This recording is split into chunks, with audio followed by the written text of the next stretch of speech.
Lovely foggy morning. Quiet. It's me and the mosquitoes, and a few kids, a few dogs, the water and the fish. A nice run downstream of me there. I'll just run a fly through that.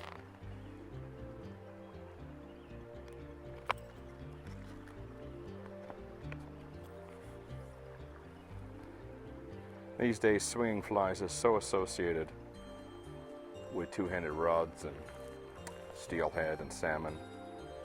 We kind of forget its origins for trout. A lot of possibilities for catching fish. So I'm going to be in here this morning with a diving caddis pattern to start with, just usually because it works so well in here.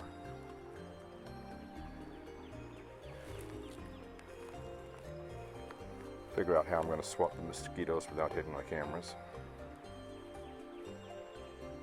And there are a few big browns in here. You never know, I might contact one.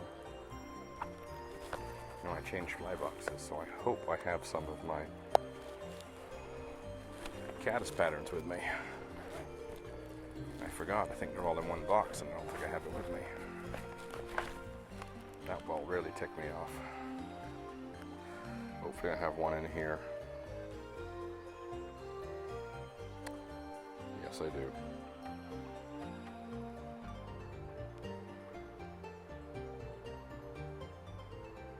It's a relief.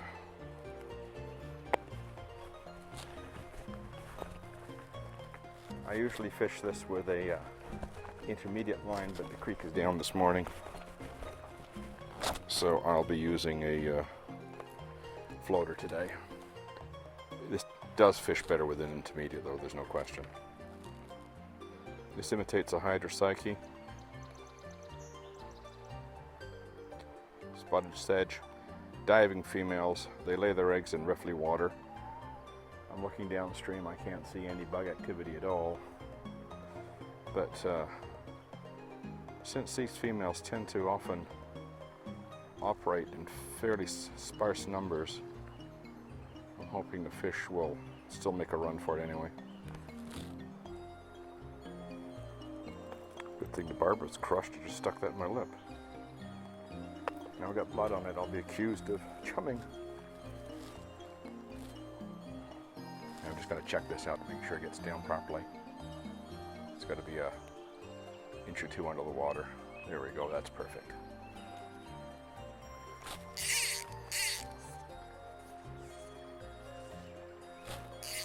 And we just pulse it.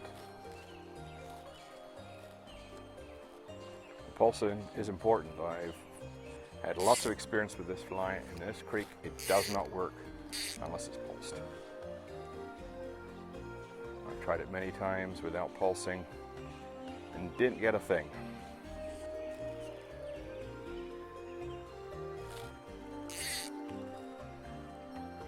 And you want it more pointed upstream. If it's struggling, let it drop back in the current, pull it up. Sometimes you'll get the strike as you're making the upward pull. Now the water where it's coming through is quite shallow, so I'm not bothering to let it sit. But when we get to deeper water, I will let that sit on the dangle. Just let it sit in the dangle. Pulse it slowly. Character of this creek always changes, and it has a lot of young steelhead in it. But what I'm finding out is that we're getting a lot more browns, it seems, which is nice, because the young steelhead move on, so they don't get more than 8 to 10 inches. But the browns, on the other hand, can get quite large. So I'm just going to move past these stones here. Otherwise, I'm just going to put flies in them.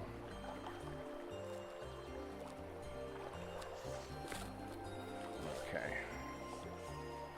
Now in this riffly water, I might pick up a little rainbow in here. That was on a rock. I'm going to have a great trouble with all of these. Oh, here we go. Right off the bat. What do we got here? It's odd. He got me into a lot of weeds. That's what it seems like. I can feel him fighting underneath those weeds. I'm gonna have to handline him in.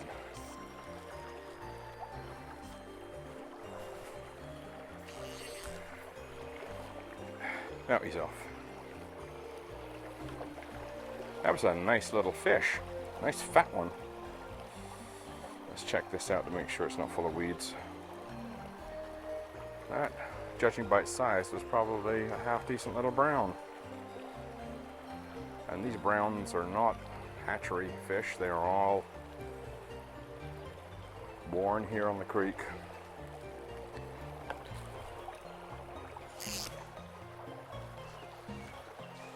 Now, sometimes there's more than one in the same spot. So we'll see if there's any more. Get off that rock.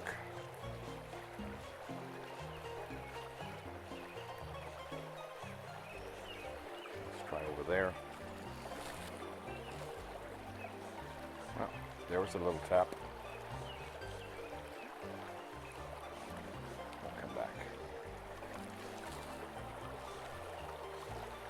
There's another tap. Oh, missed him.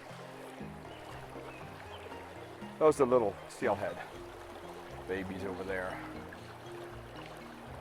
Quite a bit different take than the, oh, there's another one. We got him this time. Oh, he's off. I don't mind when the little guys get off. Prefer not to have to handle them. One way I work this creek sometimes is just walk literally right down the middle and going from side to side. There we go. Got a little guy.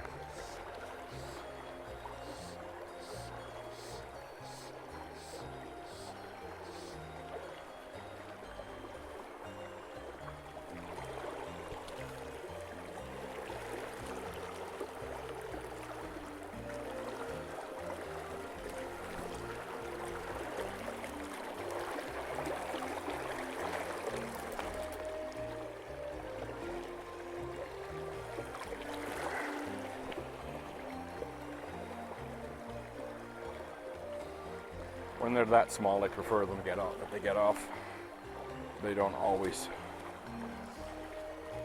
cooperate.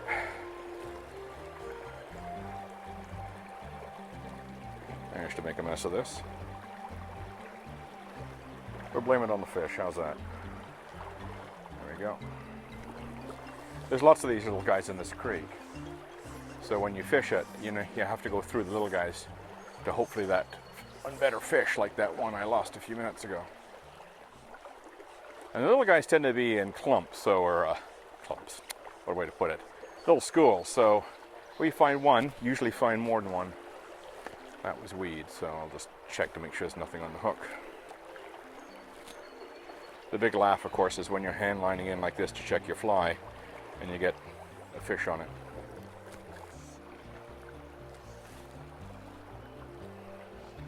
Notice the mend I make here. I make that mend over into the current so the fly does not come across the current with too broadside to the fish.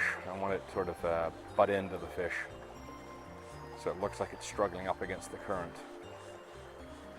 It also slows the fly down a little bit too on the swing. If I have it bellying in the current like this, the fly comes across way too fast. You don't see caddis going through the water that quickly. Of course, some little fish will make a liar of me and hit it, but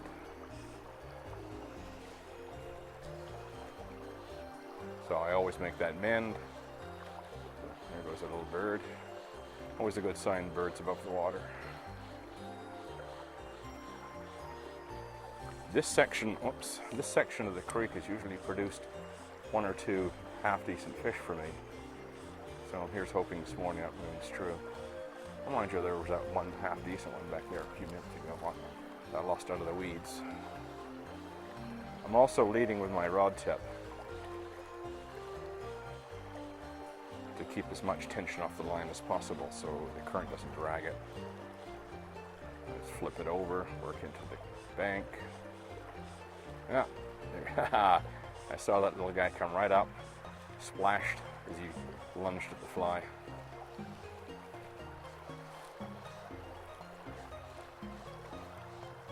I do a lot of spay casting when I'm working little creeks like this. It just keeps the frustration level of sticking flies in trees to a minimum. When you're fishing a wet fly, it certainly doesn't matter. Get a little bit tighter to this bank here.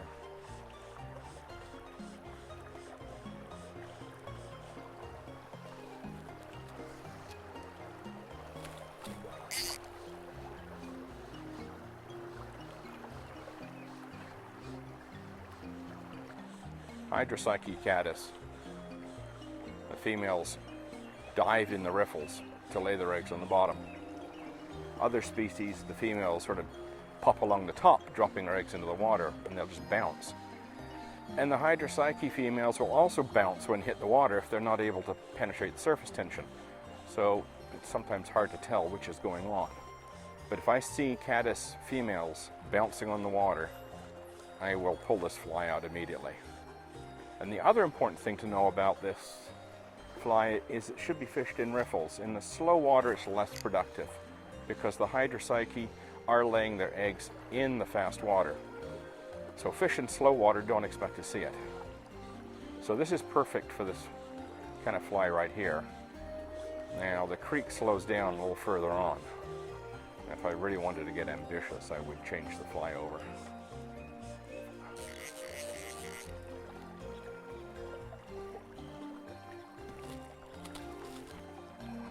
One of the nice things about caddis is they can come off throughout the summer.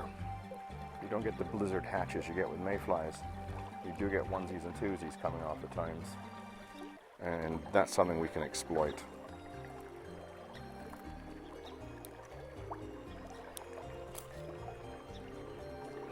I'm gonna put a really old-fashioned wet fly on.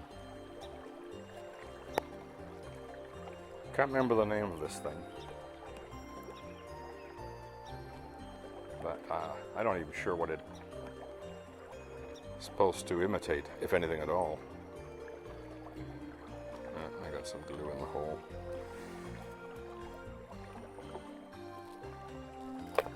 I had a mosquito under my glasses.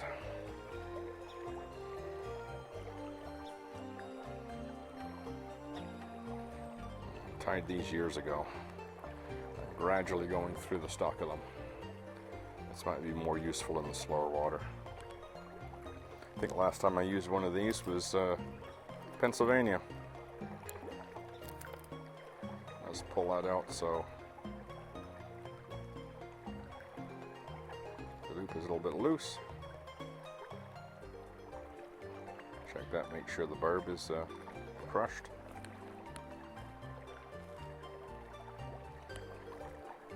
There we go. I'll try that spot over there again.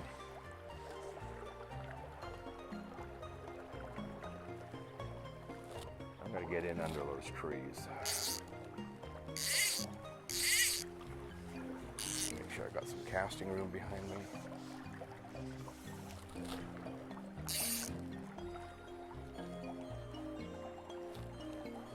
Line is, whoops, there's a fish. That was a good tug. That was probably the one I wanted. That wasn't one of those little piddly tugs. Let's see if I can get one more. That was not one of those little 5-inch rainbows. That was a good yank. This was just saying when that fish hit.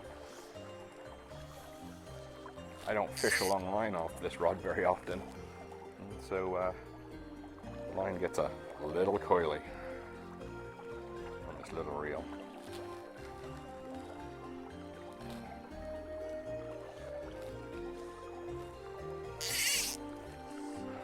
Get in there a little bit more.